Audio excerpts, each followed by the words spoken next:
Bueno, de manera general, vamos a hablar de la clasificación de la escoliosis, y este es un esquema que se nos ha ido presentando, que se está presentando recientemente en relación a la clasificación de todo el sistema de escoliosis.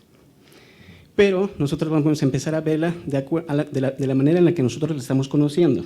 Eso quiere decir que en 1954 ha sido James quien ha indicado de que se clasifica la escoliosis de acuerdo a su cronología, y la ha clasificado en infantil desde el nacimiento hasta los 3 años, juvenil desde los 4 años hasta los 9 y adolescente desde los 10 años hasta la madurez.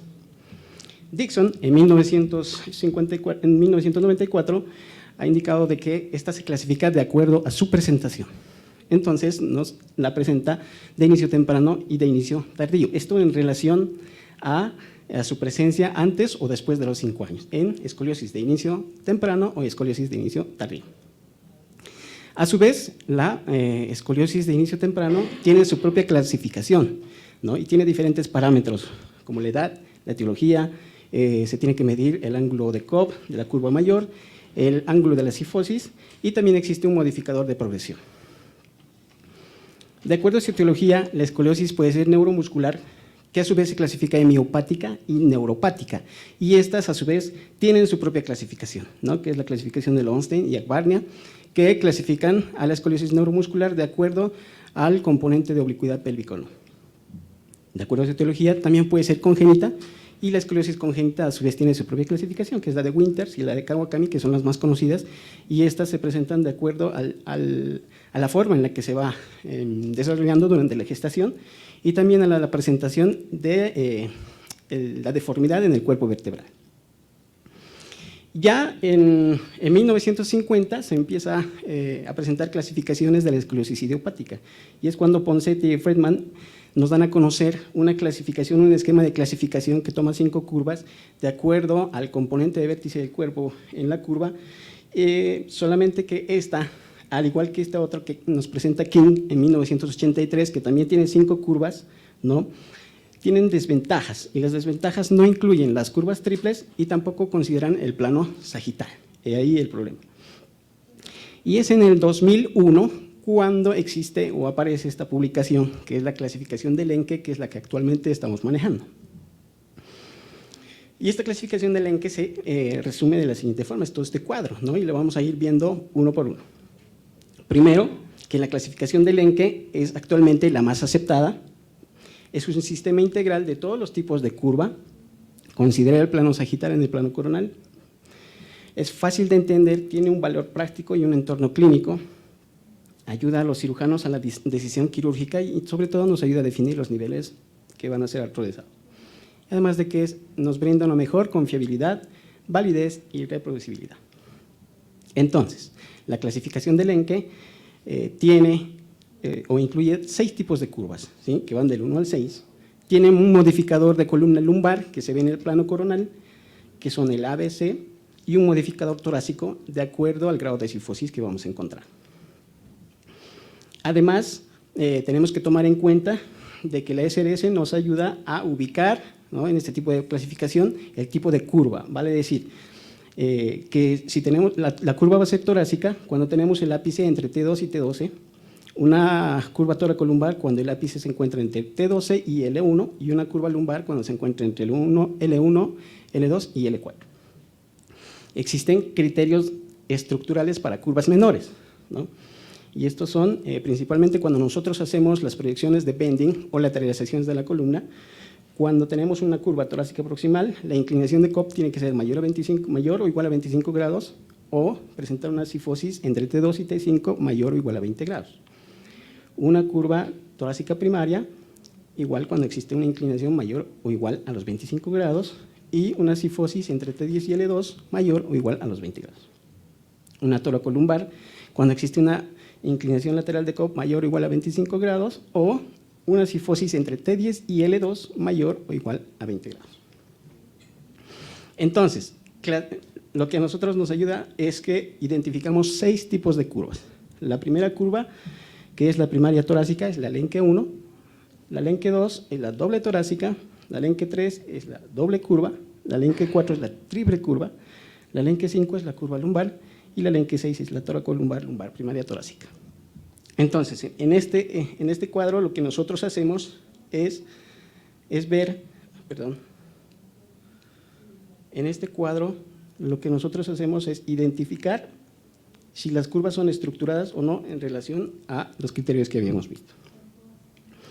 Además, vemos los modificadores, ¿no? Este es el modificador en el plano coronal, son 3, A, B, C. Se toma en cuenta la curva lumbar, se tiene que trazar una línea media sacra, ¿no? La línea sacra media, y se toma en cuenta el ápice, o sea, el cuerpo vertebral que se encuentra en el vértice de la curva lumbar.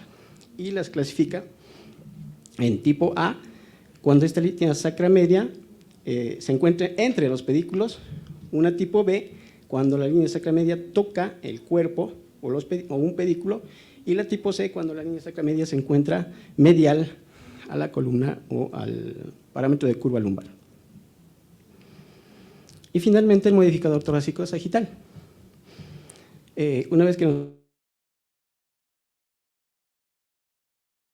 nosotros hacemos la medición de las… Nosotros hacemos es ver cuánto de cifosis tiene, si es menor a 10 grados es una hipocifosis o la identificamos con el signo menos, si es normal cuando se encuentra entre los 10 y 40 grados y si es una hiper o signo positivo más de los 40 grados.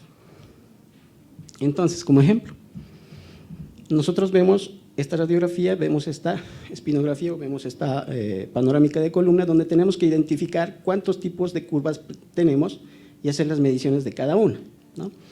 Hacemos el test de escoliosis o los bending y también en el plano lateral hacemos la medición de la cifosis. En este caso, por ejemplo, se ha clasificado como una 2BN. Entonces, si nosotros vemos las tres curvas, vemos que la primera, ¿no?, tiene un grado de angulación de 38 grados y en el test de bending disminuye a 26.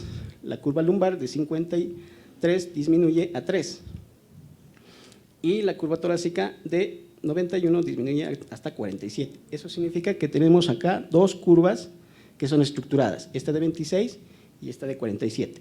Entonces tenemos dos curvas torácicas. Si nosotros vemos acá en nuestro cuadrito, habíamos dicho que si tenemos dos curvas estructuradas es una doble torácica, por lo tanto es una Lenke tipo 2.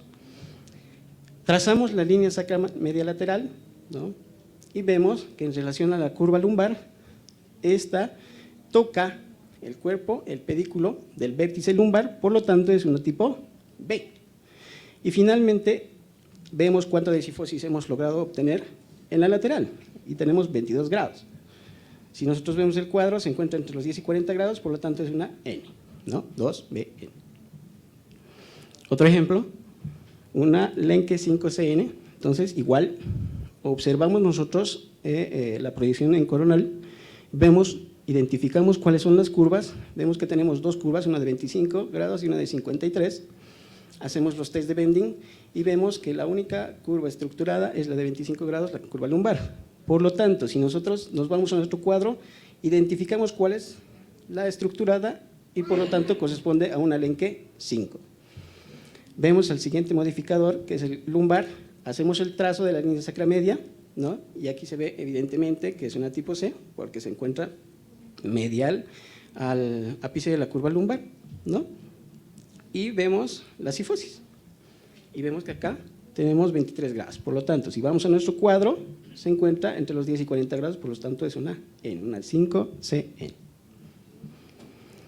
En conclusión, el sistema de clasificación ha ido mejorando la confiabilidad y la facilidad del uso en relación a los sistemas anteriores. La clasificación de Lenke ayuda a determinar las diferentes zonas que van a ser artrodizadas, que van a ser fusionadas, y los sistemas de clasificación en realidad nos sirven para aportar o para definir conductas, ¿no?